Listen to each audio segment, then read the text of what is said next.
Silver বাটা আছে না? হ্যাঁ, বাটা কত?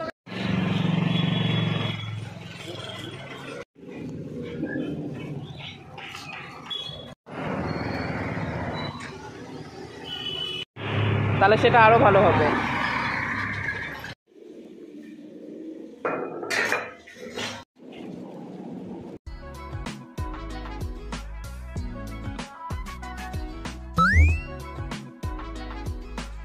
সিলভার বাটা আছে না? হ্যাঁ, বাটা কত করে দিচ্ছে? বাটা 350 টাকা খাওয়া। ওয়ার বাটার মতো সুলাই 250 এই রুই কত করে?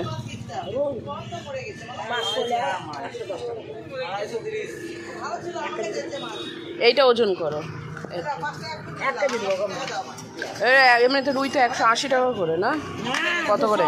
20 টাকা। আমি 200 টাকায় দেবো না, 1 কেজি নেবো না, আমি 1 কেজি নেবো না, ওই বড়টা ওজন করো। যা চাবা তাই দেবো, আমার খেতে ছাড়বো না।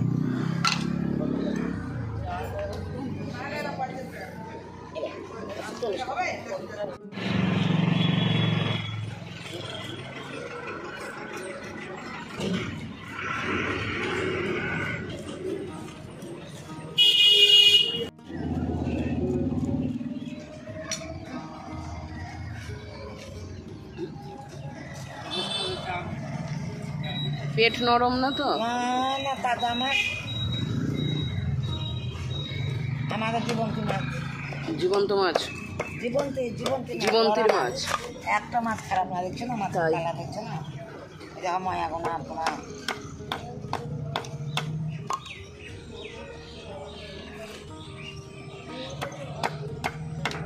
ময়া কত? ময়া 30 টাকা সব, 25 টাকা সব। 25 টাকা শো।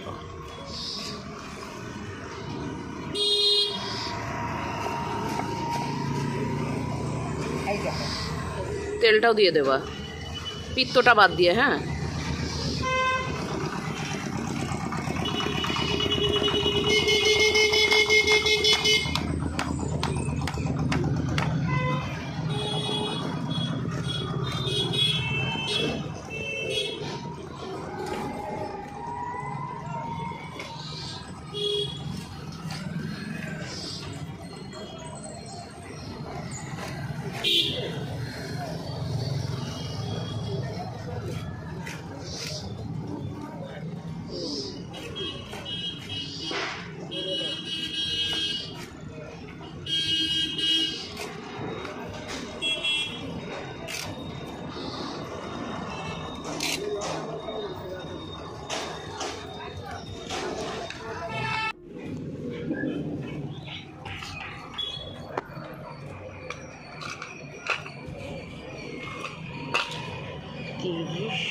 আর 50।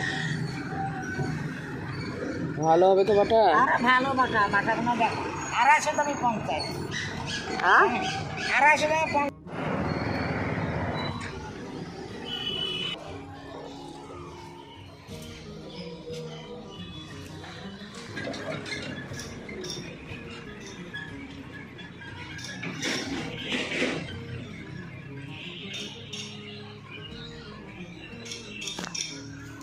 দিলাম দিয়ে দেখবো।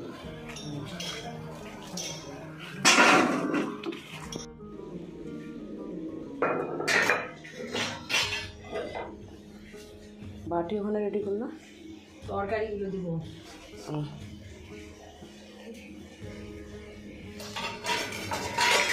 এটার মধ্যে আরেক এই ছোটো ছোটো মাছ আছে দেখো, পুঁটি, তারপর ছোটো ছোটো চারা পোনা, বাটা সব আলাদা করে কেটে রেখে দিয়েছিল। কত নেবা? বলছে 50। 20 টাকায় দিবা? দিয়ে দিল। ওর কম্পিটিটার বেড়ে গেছে, ওর পাশে আরেকটা ছেলে বসছে মাছ নিয়ে, তো দিয়ে আমি দাঁড়ানো মাত্র বলছে, মাসি এইখানে আসো, ওইখানে ওর বাজে মাছ, তুমি আমার কাছে আসো।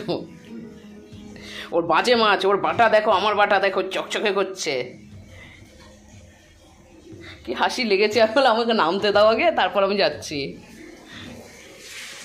নারে সীমা নাম ভজ নাম চিন্ত নাম করসার অনন্ত কৃষ্ণের নাম মহিমা অপার শতবার সুবর্ণ কোটিকন্যা দান তথাপি না হয় কৃষ্ণ নামের সমান, যেই নাম সেই কৃষ্ণ ভজ নিষ্ঠা করি নামের সহিত আছে।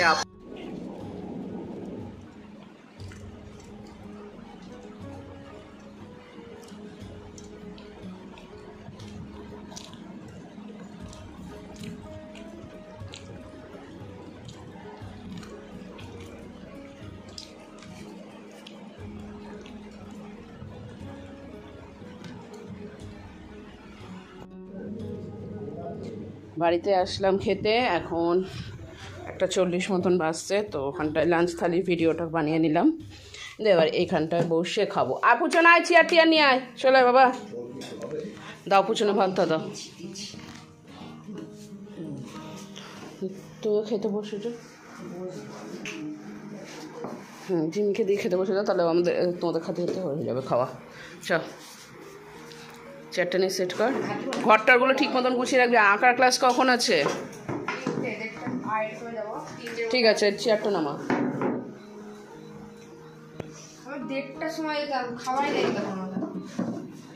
তাহলে কটার সময় ক্লাস আছে আবার?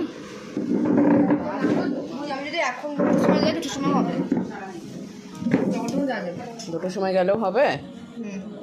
ঠিক আছে, যাবি। দেখ তোরই দেখ লেগ পিস।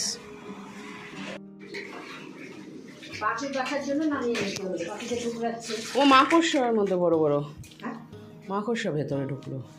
চল বাড়ি চলো, পরিষ্কার করে আসি কোথা থেকে মাকড়সা। এ দাও মাকড়সা আসছে। আমার চোখে পড়ছে নাকি? তুমি বাইরে আমি তো দেখতেই পাচ্ছি না। ও দেখতে পেলে একটু পরিষ্কার করে দেয় না, আমি তো চোখে দেখতে পাবো। মাকড়সাটার ভেতরে ঢুকে গেল, আরেকটা মাকড়সা নিচে টুক করে চলে গেল, ছোট মাকড়সা। কলার কাঠিতে দেখেছিল ওকে গাছে রেখে দেয়, দিয়ে ওটাকে একটু ঢেকে দেয় কিছু দিয়ে। এইখানটা নিয়ে আসো, নিয়ে এসে এইখানটা পরিষ্কার করো। মাখা ধুয়ে যাবে ঘরে, বড়িটা দাও, গাছটাকে সাইড করি।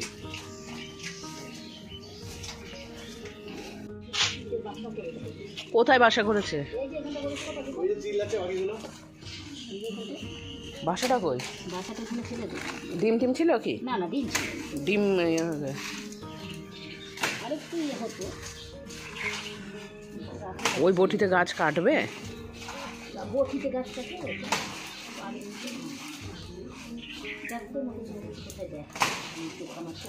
একবার এক একটা জায়গায় কম মারছে, তাহলে কাটবে। ওই গাছটাকে পুরোটাই কেটে দিতে হবে? গাছে কি থোড় আছে?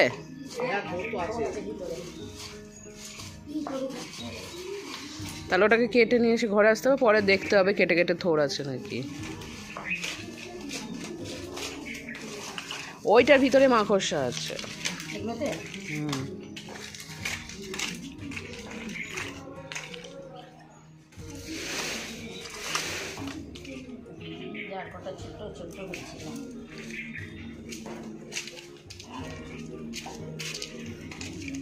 ওটা মানে কাঁচা কলা না? জানি না কি করে বলবো, ঢেকে কাঁচা হোক পাতা হোক যাই হোক। কাঁচা কলা পাকানো যাবে না তো? তাহলে দেখিনি আসলে, আমি কি করে বলবো, আমি তো অত বিশেষজ্ঞ না, আমি জানি। কার কাছে দেখাবা? তাই তো বলছি, তাহলে আমি কি করি, এতে কি করবো? কাঁচা কলা 100% শিওর, কাঁচা কলা 100% কাঁচা কলা। কিন্তু কাঁচা কলা পাকা কলার গাছ আলাদা হয়? চিনিও না বুঝিও না জানি। ওই গাছটাকে কাটতে হবে তো, গাছটা আধ খাপচা হয়ে থাকলো।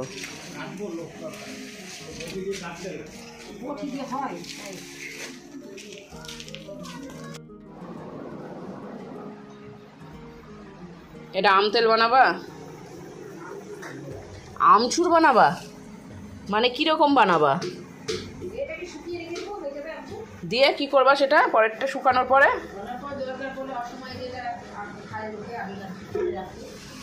আম তেল করবা না এটা দিয়ে? আম তেল করলে তো ভালো হয়। 500 তেল লাগবে?